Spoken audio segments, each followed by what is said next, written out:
Selamat datang kembali untuk Ananda sekalian.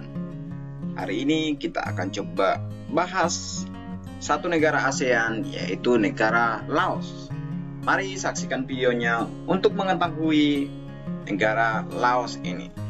Dalam video kali ini, kita akan membahas beberapa topik mengenai Laos, yaitu identitas negaranya, keadaan alam, penduduk, perekonomian, sumber daya alam, dan kerjasama yang dilaksanakan oleh negara Laos dengan organisasi lain maupun negara lain.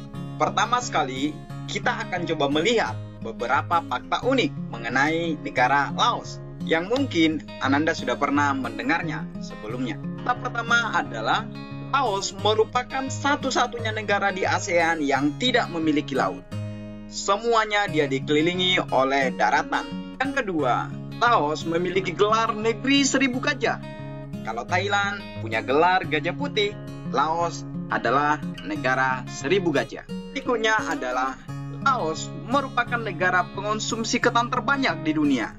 Hal ini dikarenakan Laos menjadikan ketan sebagai makanan pokok di negara tersebut. Yang keempat adalah Laos merupakan negara yang paling banyak mengalami bom. Nah, Ananda sekalian bisa perhatikan di sini. Saat perang terjadi antara Vietnam dan Amerika Serikat, banyak bom yang ditujukan ke Vietnam tetapi kesasar ke negara Laos. Jadi Laos ini mengalami begitu banyak bom akibat perang antara Vietnam dan juga Amerika Serikat. Fakta berikutnya adalah biasanya negara lain tahun baru dilaksanakan di bulan Januari, tetapi di Laos justru dilaksanakan di bulan April. Itulah beberapa fakta unik mengenai negara Laos ini. Berikutnya kita akan coba lihat identitas negara Laos. Nama resmi mereka itu adalah Republik Demokratik Rakyat Laos. Ibu kota mereka itu adalah Vientiane. Kemudian pemerintah mereka adalah Republik Komunis. Sedangkan kepala negara mereka adalah presiden. Kepala pemerintah, Perdana Menteri, ini hampir sama dengan negara Singapura dan juga Kamboja. Badan legislatif mereka adalah Dewan Nasional. Untuk bahasa utama negara Laos itu adalah bahasa Lao. Kemudian juga mereka juga bisa bahasa Prancis dan juga bahasa Inggris. Untuk agama orang-orang yang ada di Laos, dominan atau yang paling banyak itu adalah beragama Buddha. Tetapi sebagian dari masyarakatnya masih menganut animisme.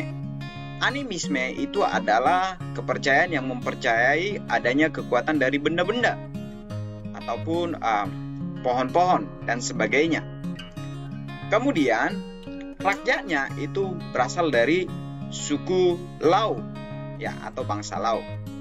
Penduduknya pada tahun 2015 itu berjumlah 6,9 juta jiwa. Kemudian mata uang mereka itu adalah Kip.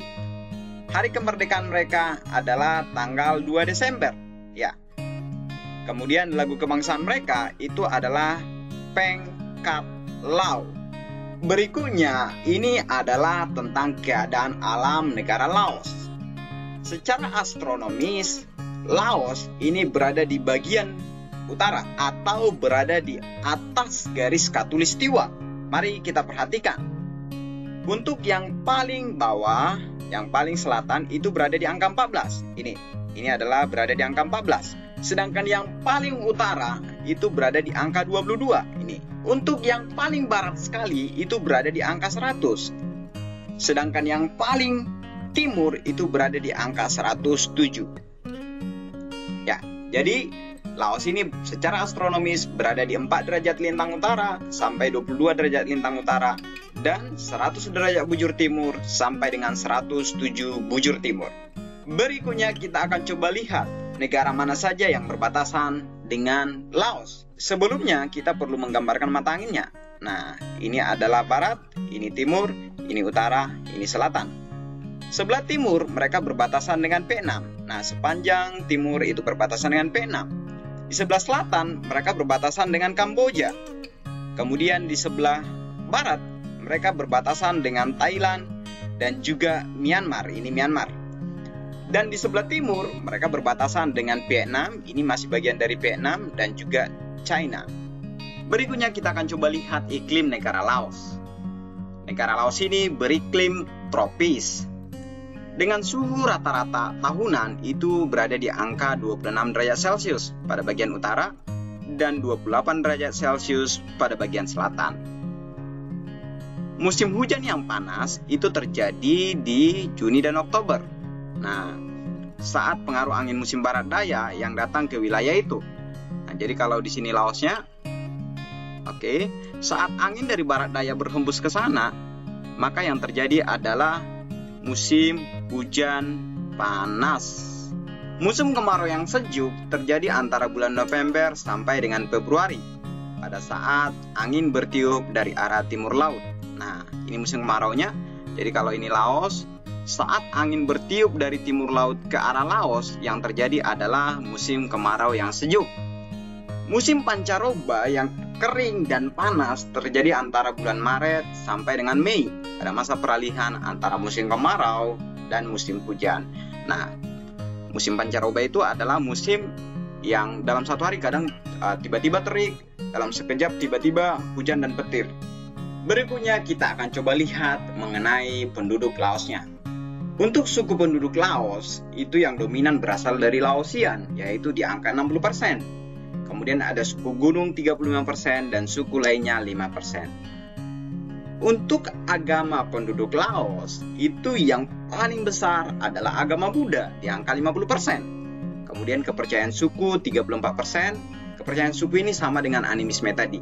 Kemudian Kristen 2%. Lain-lain 6%. Lalu bagaimana perekonomian masyarakat Laos? Untuk perekonomian, ini pertanian merupakan kegiatan ekonomi utama yang menyerap lebih dari 72% tenaga kerja. Luas lahan pertanian mereka itu adalah sekitar 932.000 hektar. Ini dimanfaatkan untuk budidaya tanaman padi dan jagung. Sarana transportasi belum banyak dan sarana telekomunikasi juga masih sedikit. Ini yang menghambat perdagangan di negara Laos. Untuk ekspor, mereka mengekspor barang tambang berupa biji timah, kemudian kayu, kapas, kopi, kapur barus, dan kulit. Kemudian mereka membeli beras, minyak bumi, mesin-mesin, barang elektronik, dan barang-barang konsumsi lainnya. Berikutnya kita akan coba lihat sumber daya alam di Laos. Yang pertama, sumber daya alam mereka adalah bergerak di bidang pertanian. Yang kedua, mereka juga perikanan. Tetapi perikanan di sini bukan perikanan laut, tetapi perikanan yang memanfaatkan sungai. Kemudian, yang ketiga adalah peternakan. Yang keempat, pertambangan. Dan yang kelima, ini adalah hasil hutan. Berikutnya, ini adalah mengenai kerjasama Laos dengan negara-negara maupun organisasi lain. Untuk organisasi ini mereka bekerja sama dengan banyak organisasi di dunia. Salah satunya adalah organisasi PBB melalui UNESCO, WHO. Kemudian mereka juga bekerja sama dengan APEC, ASEM, ya, dan sebagainya. Ananda sekalian bisa pause untuk membaca organisasi-organisasi ini. Itulah sekilas informasi mengenai negara Laos, negara yang masih berkembang, yang tentu kita harapkan bisa bekerja sama dengan Indonesia dan sama-sama meningkatkan kemajuan negara masing-masing. Terima kasih telah menyaksikan video kali ini. Jangan lupa untuk like, komen, dan subscribe untuk mendukung channel Bapak ini. Terima kasih, sampai jumpa di video berikutnya.